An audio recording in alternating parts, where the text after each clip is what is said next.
히브리서 4장 11절의 말씀을 한 목소리로 합독하여 읽습니다.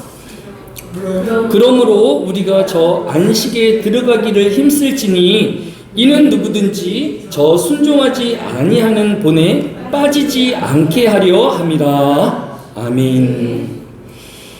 오늘은 성도들이 지켜야 할 주일 성수에 대한 성경적인 교훈을 함께 찾아보려 합니다. 먼저 주일이라는 말은 세상의 일요일인 즉 한 주간의 첫날을 기독교에서 주일이라고 부르는 것입니다. 이 주일의 주자는 임금주 또는 주인주이기에 주일은 임금의 날 또는 주인의 날로 직역될 수 있는 것입니다. 이것은 하루하루의 모든 날들이 다 하나님의 날들이지만 특별히 한 주간의 첫날은 예수 그리스도를 주인으로 정하신 날임을 일깨우는 단어로 주일로 사용하고 있는 것입니다. 따라서 주일이 아닌 다른 평일도 귀하고 소중한 하루하루의 날들이지만 특별히 주일은 주님을 위하여 따로 떼어낸 정한 날이고 또 주님이 부활하신 날을 함께 영광스러워하며 또 주님을 위해 사는 날임을 일깨우는 성도에게 특별하고 귀한 날이며 또 주님의 온전히 주인이 되시는 날인 것입니다. 따라서 주일은 사람을 위한 날이 아니라 온전히 예수 그리스도를 위한 하나님의 날이어야 하는 것입니다. 그래서 고린도전서 16장 2절은 매주 첫날에 너희 각 사람이 수입에 따라 모아서 내가 갈 때 연보를 하지 않게 하라 라고 하였습니다. 매주 첫날은 하나님을 예배하는 날이며 또 이 한날에 우리의 마음과 정성을 담아 하나님께 헌금을 준비하는 감사의 날이 되어지는 것입니다. 따라서 모든 성도는 한 주간의 첫날인 주일에 하나님을 예배하는 예배자가 되어지며 또 감사하는 자가 되어지고 하나님을 찬양하는 이 날들로 온전히 주일 성수해야 할 것입니다. 또 두 번째로 주일 예배를 꼭 주일에만 드려야 하는 것일까요? 라고 묻는 많은 사람들이 있습니다. 저는 지난주 신문에서 강북을 대표하는 대형교회 목사님이 한 신문에 본인 직접 기고한 글을 읽었는데 그 내용은 그 대형교회에서 토요 주일 예배라는 이름으로 토요일날 예배를 드리면서 그 예배를 토요 주일 예배라고 이름 짓는 것에 대한 주변의 목사님들과 기독교 단체들에 대해서 많은 걱정을 내어놓으니까 자신을 변명하기 위하여서 또 자신의 정당성을 주장하기 위한 변명의 신문 기고문을 내어놓은 것을 보았습니다. 저는 이 신문 기고를 바라보면서 좀 읽는데 많이 불편하였고 고통스럽기도 하였습니다. 기사의 제목 자체가 땡땡땡 목사 일각의 토요주일 예배 비난에 대한 반박이라는 제목의 기사였습니다. 물론 이 목사님의 주장은 토요일에도 예배를 드릴 수 없는 당직자들이 있을 것이고 교대 근무자들도 있을 것이고 24시간 근무해야 한 의료 종사자들 또 공공안전자들을 위하여서 토요 예배에 참석하지는 못하는 분들을 위하여서 토요일날 이렇게 주일 예배를 준비하였다. 나는 선한 취지로 하였는데 주변에서 자신을 비난하고 헐뜯는 것에 대해서 모욕감을 느낀다라는 내용이었습니다.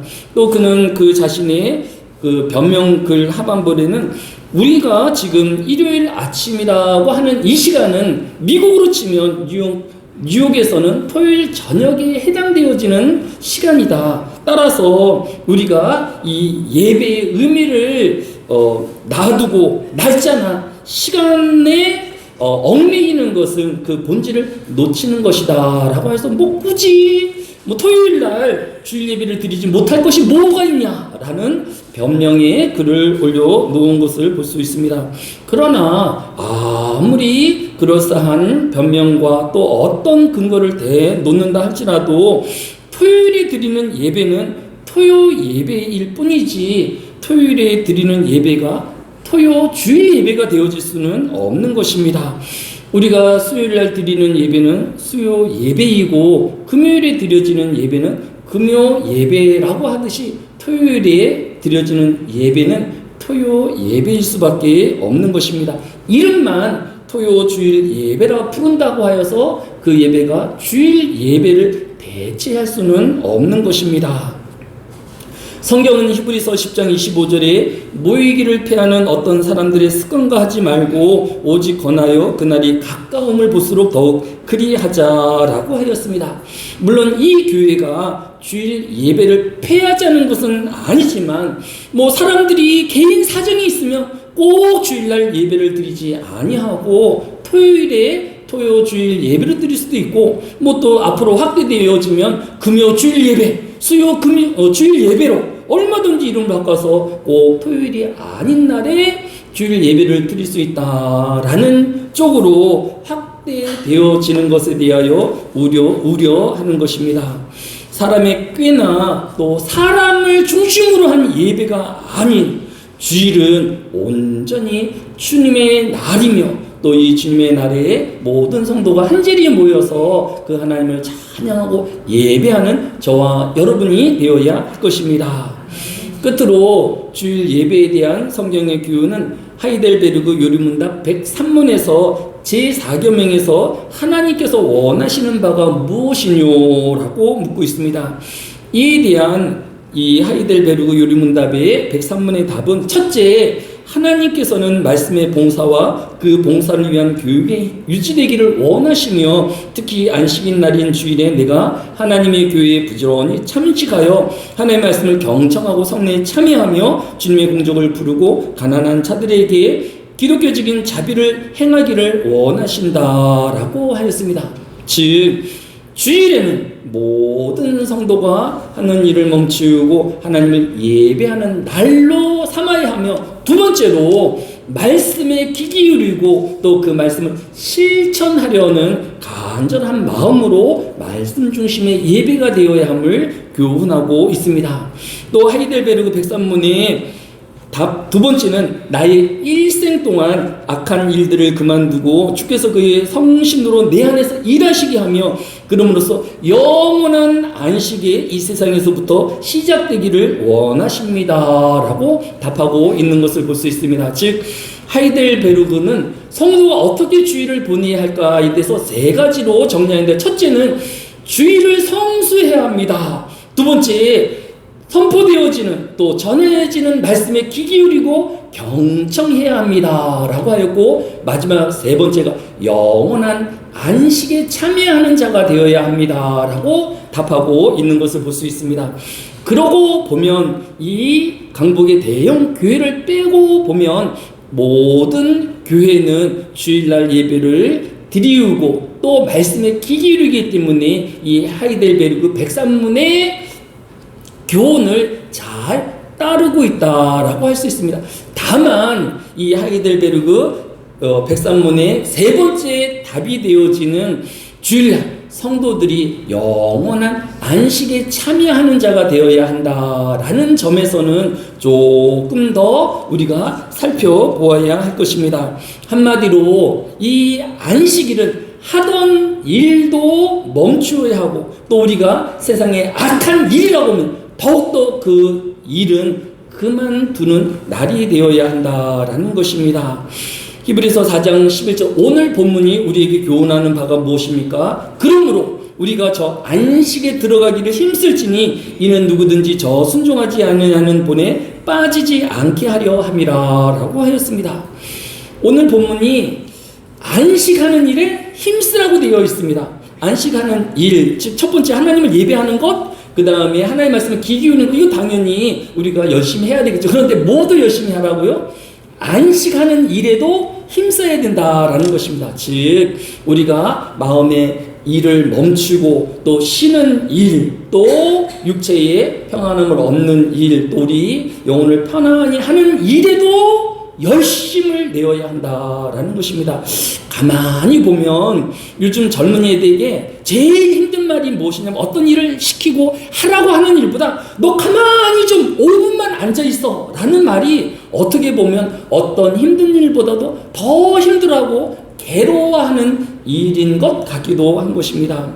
이 젊은이들과 또 어린아이들은 잠깐 한 10초 동안 1분 동안 가만히 있는 것도 되게 힘들어하는 것을 볼 수 있습니다. 마찬가지로 오늘의 현대인들이 아무것도 하지 않냐고 가만히 있는 일이 결코 쉬운 일이 아니라는 것입니다. 그래서 오늘 본문인 히브리서 4장 11절이 우리가 저 안식에 들어가기를 힘쓰라라고 우리를 교훈하고 있는 것을 볼 수 있습니다. 잠시 가만히 있는 것이 우리에게는 힘이 될 수 있습니다. 무척 우리가 괴로울 수 있을 것입니다. 하지만 성경은 우리로 주일날 또 하나님의 날에 우리로 영원한 안식 또 하나님과 함께하는 안식에 들어가기를 힘쓰라라고 교훈하고 있는 것을 볼 수 있습니다. 오늘 안수사님이 시사를 마치시고 다른 분들은 또 이야기 나누고 교제하는 동안에 혼자서 하나님을 찬양하고 또 하나님의 말씀을 묵상하는 것처럼 우리가 이렇게 자신의 시간에 안식을 하고 또 하나님과의 만남과 하나님과 함께하는 시간을 늘려가야 함을 우리에게 교훈하고 있습니다. 이제 7월은 휴가의 철입니다. 휴가의 철이 무엇입니까? 1년 동안 힘쓰고 애쓴 육체를 이제 좀 쉬고 또 편안하게 또 자신을 가다듬는 계기로 삼아야 하는 그런 휴가 기간인데 이 휴가 기간이 되어지면 모든 사람들이 가장 바쁜 휴가철이 됩니다. 먼 나라로 여행하기 위해서 부지런히 다녀야 하고 또 아무도 찾지 않는 구석구석을 다니더라고 하루 종일 운전하고 또 육체적으로 힘든 휴가철을 보내기도 할 것입니다. 이번 휴가는 그렇게 먼 나라의 새로운 것 또 체험하지 않은 것을 체험하는 것도 의미가 있겠지만 왜냐하면 평소에 해보지 못할 일들이기 때문에 하지만 오늘 본문이 교훈하는 것처럼 오늘 이번 휴가는 저 안식에 들어가기를 힘쓸지니 하나님과의 나만의 고요한 시간을 갖고 또 하나님과 나의 기도의 시간을 갖고 또 하나님의 말씀을 깊이 묵상하는 이 깊은 안식을 누리고 마음의 쉼을 얻고 육체의 쉼을 얻는 이 7월의 휴가철 되어지시기를 예수님의 이름으로 축복합니다.